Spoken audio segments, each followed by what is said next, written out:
Welcome to our quick episode 2 recap of Agatha All Along, titled Circle Sewn with Fate, Unlock Thy Hidden Gate. Sounds fun, let's jump right in. We begin with Agatha releasing the boy she kidnapped in the previous episode.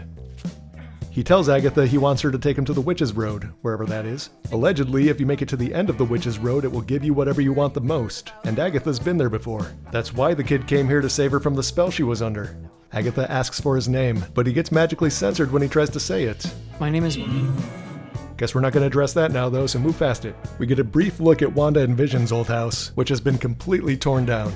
And then it's time to hit the road. But not the Witch's Road yet, no. Agatha explains that first she needs to form a coven. Apparently that's a prerequisite for getting there. So the first stop's going to be to a strip mall psychic. She puts on a fake act to ask for a reading, and the psychic is happy to oblige.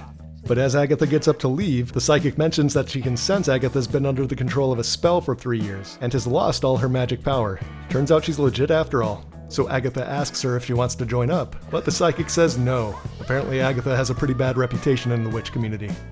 But she does agree to use her powers to give Agatha a list of all the witches who will join her coven.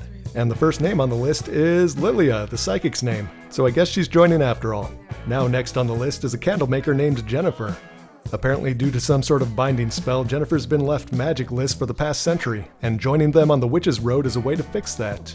She initially declines, but the kid points out some legal troubles her business seems to have. Well, I bet magic would sure fix that, huh? So she agrees to join them.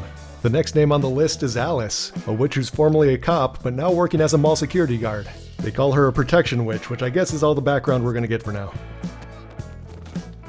Moving on. Agatha eggs her on, saying, "Don't you want to know what happened to your mother?" Apparently she disappeared on the Witch's Road. So that's an easy get. She's in. Now we're driving back home, and Agatha asks the kid about his background. As soon as he starts giving it though, Agatha becomes unable to hear his voice. She can still hear everything else around her, just not him. Yeah, very strange, but let's not address it now. Just move past it. Back at home, the coven begins arriving. First the potions witch, Jennifer. Then the divination witch, Lilia. The protection witch, Alice. And we're missing one. Apparently they need a green witch, but the last name on the list was just a drawing of a black heart. Well, Agatha knows what that means. She needs Mrs. Foreman. Well, I mean, actually her name on the show is Mrs. Davis, but while she was under Wanda's spell, she was called Mrs. Hart. Clear enough?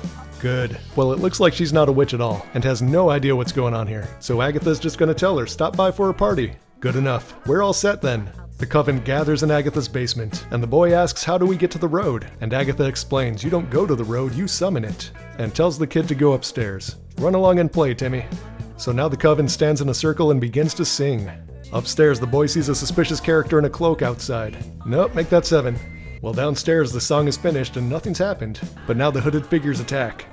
And luckily, just in time, a gate has appeared on the floor. The coven slowly investigates. Until the boy says creepy stuff, let's go.